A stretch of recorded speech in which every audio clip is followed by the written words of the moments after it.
Hi there. I said I wasn't going to come back here, but I left myself a tiny little wedge of a corner, which will probably take me just 2 hours or so, if that. And I was, on the last time I was here, I was rushing around really fast, just thinking I'm going to try and finish it now. I thought, bugger that, I'll come back and just do this tiny little bit. We're right up against this maze, and it's another lovely day, and this field's been bloody good to me. And this is when it's been really hard. I mean, as you may know from the last couple of videos, it's deeply furrowed. It's almost impossible to detect efficiently. So when they do whatever they do with it, they may flatten it completely, and then I'll come back and do it a bit more scientifically. But at the moment, I've had 3 or 4 sessions on it, having a lovely time, just beautiful. And I found a couple of things today, including this rather lovely little buckle. I don't think it's very early. I think it must be 17th century. And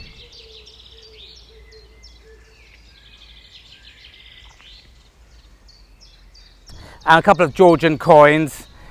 But just down here now, I won't show you how it sounds right now. It's nothing particularly exciting. I'm not plugged in yet. I'm just sort of wandering around enjoying myself. But it's just here. It's a little one. Just a little one, and I think I can see a crown on one side, and can I see some writing? It's not in the best condition, but there's plenty, sort of plenty on it. I'm rubbing it now. Everyone gets so cross with me. Don't rub the coins in the ground. You shouldn't rub silver. And well, look, they've been tossed around in this for the last 1500 years and plus, so I'm not too worried about it. But in this case, I will leave it because it's a little bit delicate. And my gut feeling is maybe it's a Charles. Oh, I can see a thistle, I think. So is it James II or James I? Anyway, whatever it is, it's really lovely. Definitely makes it. It's just lovely finding bits and pieces like this. It's all worth coming out for. That's just a really unusual, to me anyway. I think it's a thistle and a crown, so I think it's James I or James II, someone like that. But I don't find many of these, that's for sure. So, as I said, not an awful lot to do. It might be a short video, but I'm looking forward to it.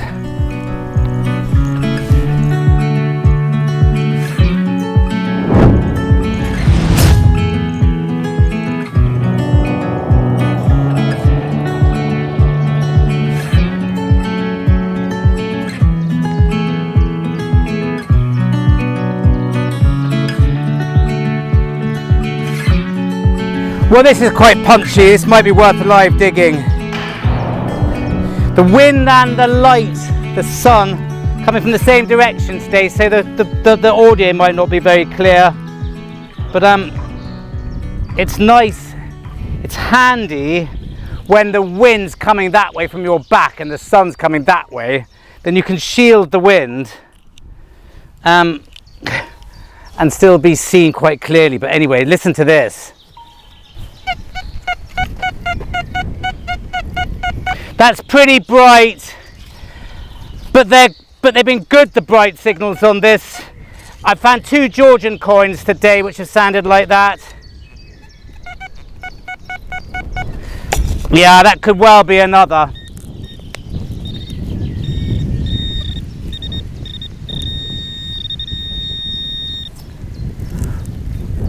Well, it's not. It's a tiny piece of copper. But it is a disc, it's probably a button. Yeah, just a boring copper button, nothing to write home about there. But made a nice sound. That could have been a Roman coin quite easily. But would you believe it? It's sod's bloody Lord. That was the button, and then here. Well, that could have been foil, but it just clipped enough. It's a tiny little jetton.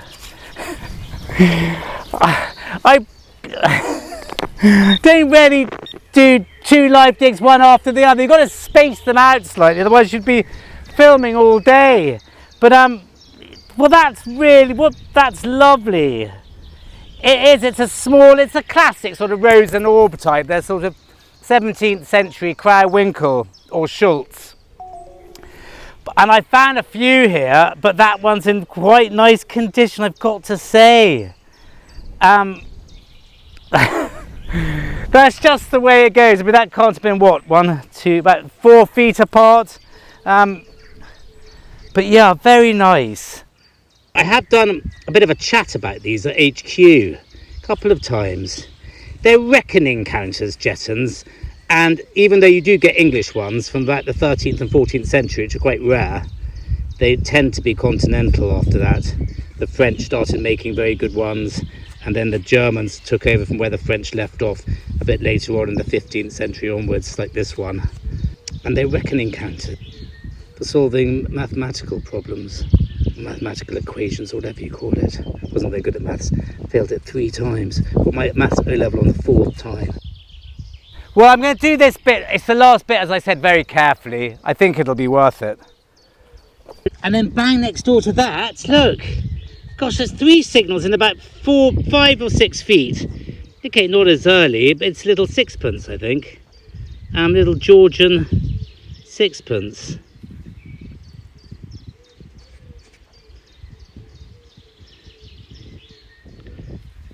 (1951), so George VI. Very nice. I got really quite excited about this. I rushed off to get the camera, but I've had another quick look at it, and I don't think it's as old. When it had all the dirt in it, it looked like something like a edge of the end of a sort of cruciform brooch or something. But now I've cleaned it up. I don't think it's modern, but I can see sort of notches in certain areas which look a bit crude. But I don't think it's very old. I think it's missing its bit from there. I think it's just a tap end or something like that. But when I first saw it, I thought, wow, that's a Saxon brooch. I don't think it is a Saxon brooch. I think it's, I don't have anything to prod it or poke it with. Sorry to the chap who gave me that wonderful tool I never remember to bring out. Okay, that's doing it a bit. It's got 3 recesses. If I see a thread in here, well, I don't know, maybe that would have held a jewel or something. That looks like paste in there. Is it a funny brooch of sorts? Just don't know. It looks modern, but part of me says it was made after the Second World War, and part of me says it's ancient. I just don't know. I'm hoping it's old. And the fact I can see some white paste there, which you usually associate with insetting a jewel or a stone of sorts. Wow, I mean, that's either really, really cool or really, really crap. Either way, I'll whiz you back to headquarters and we'll find out one way or the other. Let's go. Hi there and welcome to headquarters. Well, I haven't had much luck with this. The jury is still out as far as I'm concerned. I mean, it's either very, very old and wonderful or it's modern and rubbish, and I simply can't work out. The little notches on it seem to me to be a little bit on the crude side, but the rest of it's very uniform. Well, having said that, I just don't know. If anyone can help, please let me know. I put it on the detecting hub and everyone was a bit quiet about it. Kath, one of the founders of the hub, rather agreed with me, said, I know I've seen something like that before, but I just can't put my finger on it. And that's where I think we've got to leave it. I've seen something like this before. I just can't put my finger on it. But as I said as well in the video, every single receptacle has a bit of white sort of paste on it, which means that it looks like something would have been set inside those at some point. But God only knows. But it'd be wonderful to know what that was. I'm just keeping my fingers crossed. It's old, ancient. Had a little bit more luck with this little coin. I went to Spink, couldn't find anything in there, and that's because it's not English. Now, the thing about Spink you must remember is, well, this Spink is it's coins of England. Anything Irish and Scottish ain't going to appear in that. I think there's a coins of Scotland as well. In fact, I'm sure there is, but I don't have that one. Anyway, I did put this on the detecting hub, and Ian, got back to me very quickly. He knew exactly what it was, because they're not the most uncommon find, but they're still a very nice one. And it's the Charles I 20p, and it's a Scottish 20p. I think he was called Faulkner, the man who designed it. So that's why it's got a thistle on it. Now, one thing I don't know, again, I haven't got around to researching it properly, is a 20p. I mean, it seems incredibly small to be 20p. I mean, the Charles I pennies weren't much smaller than this. Maybe it's the silver content or something. It's not in bad condition. I can't see much of Charles, but there's a couple of X's behind his head, and that gives away the fact that it's a 20p piece. And I think, as I said, the thistle, you know, gives away the fact that it's Scottish, not James, it's Charles I. And I'm really pleased with that. It's a lovely little coin. So thank you very much. Sorry about that, but please let me know if you know. And let's go back to the fields. Well, I've been digging a lot of lead today, and I've been using this machine for ages now.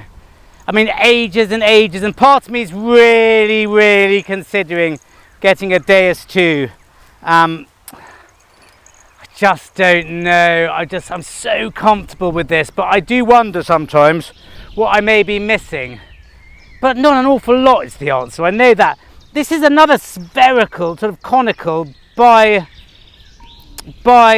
global, what do you call it, semicircular, bit of lead. I don't know what that would have been used for, if anyone can tell me.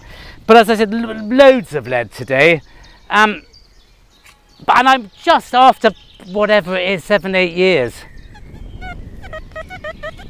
Really only now getting to grips with what it sounds like. As you know, I use the light version. I've not got koi, I've not got numbers or lines or anything like that, thank God. I don't know what I'd do with all that. I mean, basically the bottom line is, if it's not iron, decide whether you want to dig it or not. But that's very bright, and I can't explain it, but I now know what lead sounds like completely, and I think that's just lead. It's something to, all about the edge of the sound. If that makes any sense. It's not going to be lead now. It's not always lead, not always. It's not. It might be a coin. It's not lead, I'm sorry, bloody live digs. It's a modern button. Sort of Levi Strauss or someone. But yeah, it's a sort of modern button. All the nice things we found today. And you try and do a live dig. Anyway, never mind. It wasn't lead. I've shown up again. Well, this gave a nice sound. And it's quite a nice thing. It's another jetton, I think, but a bigger one. Don't know which type it is yet. I think it's got to be a jetton, hasn't it? Gosh, it's quite stiff. That's quite an unusual one. It looks to have a sort of cross in the middle on that side, and then God knows what's going on that side, but that might clean up a bit. Yeah, I think that's a French one, and hence that's why it's a bit thicker.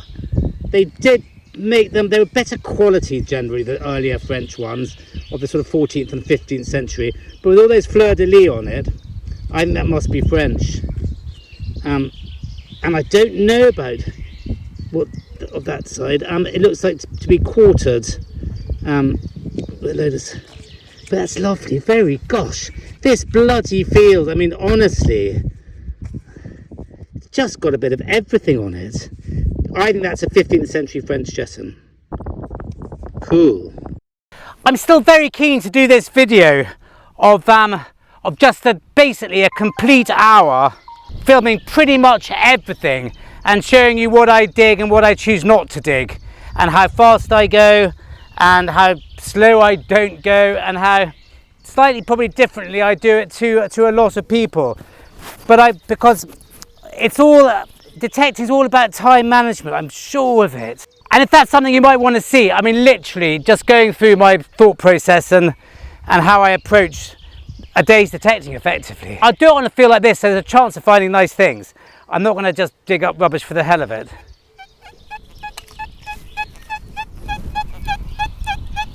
That's quite nice. It's quite a long sound, but I don't really mind that. Quite often, I mean, that's not completely clear. It's a bit squeaky, but that's not a bad thing though.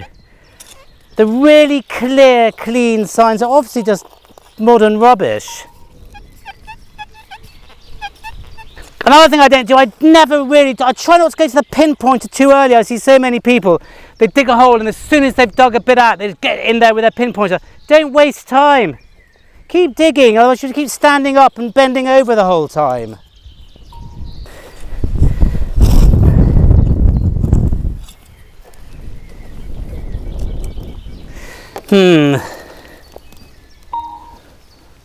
Well, that's quite nice.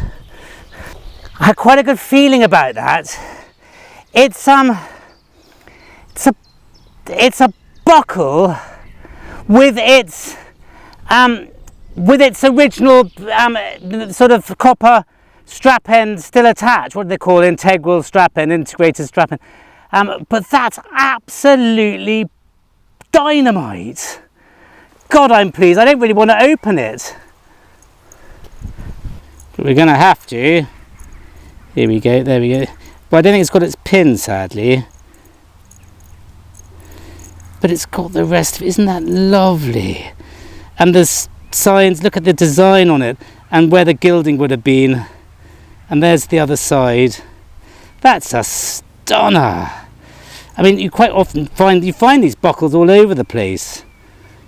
Well, not all over the place, but it's lovely to find it with the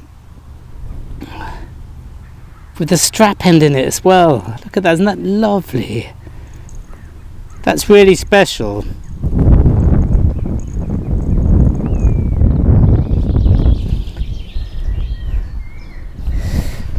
I mean, you find the buckle bits all over the place, but you don't often find them coming, and then you find bits of the strap end all over the place as well and all broken. But to have a whole one like that, that's beautiful. That's find of the day. That's lovely. Really pleased with that. What a fabulous day. Gosh. Well, that sounded absolutely wonderful as well, and you can see why. It's very worn. It's not corroded, it's just worn, and it's a George II halfpenny, and because he always faces that way. George I faces that way. George III, who we find a lot of his coins, faces that way. But if he's facing that way, whereas either Charles II usually, and Charles II's coins are half the size, the copper ones, the farthings, or it's George II. So that's old Quiffy George. Yeah, nice. Well, that's just bloody fabulous. I'm coming to where I finished off the other day. I don't know if you saw the last one. I found a silver Roman snake ring about an hour before I finished, and I couldn't concentrate after that. I never can when I find something really good, and therefore I don't think I did the bits I'm now covering again particularly well, because I think my mind was all over the place and I was just probably thinking, just sort of doing that. Well, I can't have been doing that well, because on the surface, literally, I can see it. I have picked it up and put it straight back down again, because it's a Roman coin, and I'm surprised we haven't found more here. I think it's only about the third or fourth one, because it just does feel quite Roman. Well, is it a Roman coin? Yeah, it must be. I can't think what else it is. It's got, I think that's whatever her name is on the prow on one side, and therefore it's likely to have a left-facing emperor on that side. It won't be an emperor. It'll be a deity. It'll be the goddess Constantinople, because I think this is a Constantinople commemorative, and not only is it a Constantinople commemorative, it's a bloody lovely one. I'm not going to rub it too much, because it's in such good condition. I don't want to I don't want to ruin it, but I can really see a very raised Victory on the prow, I think she's called, and the goddess Constantinople on the other. Now these were made in about 330 AD. Once Constantinople had founded his new city on the banks of the Bosphorus, Byzantium it was called, he renamed it Constantinople, and he issued all these coins basically in commemoration of that, of the new city, and this is one of them. Wow. Now that really that's just the icing on the cake. It's been an amazing day. I'll go on for a little bit longer, but if this is the end, this is the end of the carrot field for the time being, and we'll go and do something else after this. And would you believe it, look, here's another one, and this is going to be even nicer. And I think this might be a bit earlier, because it's quite thick. Now that's a bloody jetton. I mean, my goodness. That's a lovely one. I thought it might be. It's the Lion of St. Mark on the back. What a absolute belter. That really is one of the best jettons I have ever found. I think that may be the best jetton I've ever found in that condition, and I really do think it's quite an early one. It's thick. These often tend to be, I mean, you can sort of bend them. There's no way you're bending that. That is just fabulous. That's one of my favourite things today so far. Let's just have a very quick look at these three jettons I found that day, because if nothing else, it goes to show the difference you get with this type of token. The first one we found is probably the latest. It's probably 16th century, 17th century, either Schultz or... And it's a Crowwinkle one. It's in really lovely condition, but very, very thin. Now these later jettons tended to be like that. The second one we found was the slightly bent one, which I thought was French. Now I still think it's French. It's got fleur-de-lis all over it. It's much, much thicker. You can't bend that. And if it is a French one, which I suspect it is, then it's probably slightly earlier anyway, because they were popular in the sort of 14th and 15th centuries before the Germans started making them. They're not always this thin, but they did become sort of thinner and thinner, and just, I suppose that just the way they were made, mass produced. But then this one, now this one I think is German as well, because it's got the typical orb reverse. The legends of these things tend to be a bit gobbledygook anyway, but it's got the Lion of St. Mark. Now this means it could be anything between late 15th century, sort of 1490, something like that, to the end of the 16th century, sort of 1590. Now the fact that this is really thick makes me feel that it's one of the earlier ones. As I said on the field, it's in absolutely beautiful condition. I'm really, really pleased with that. Well, apart from that, it's got a hole in it, but the actual definition on it and then the detail is lovely. And the fact that it's a nice thick one, there's no way you're bending that either, leads me to believe that it's probably slightly earlier as well. So on the day, we had 3 jettons. Really, really, really pleased with those, and of course they're all in quite good condition, but all very different. Anyway, again, thank you very much for listening to that, and let's get back.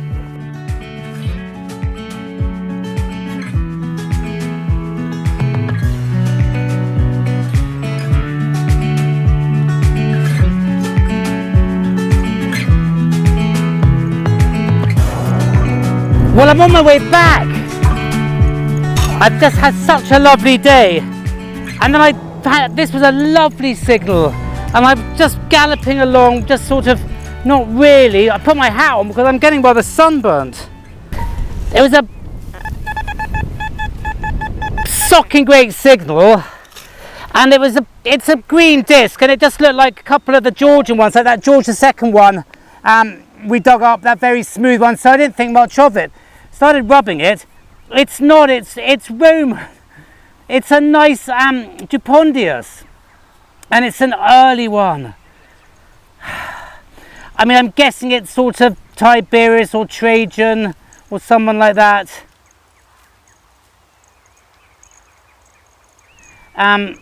Could even be Nero. I don't know, but it's just a really lovely early coin, because up to now they've been, what we've found has been 4th century, and I think it's Vespasian. I can see Pasian on at the top there, so that dates it to AD 70, something like that. AD 69, I think he came in for 10 years and was taken over by his son Titus. But that's just lovely.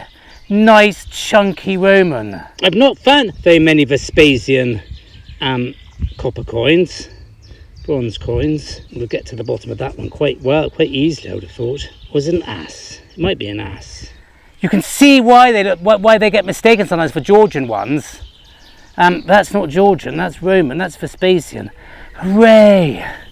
Right, go home. Look! You can be forgiven for picking up the wrong thing when you're in a field like this. Thank you very much for watching again.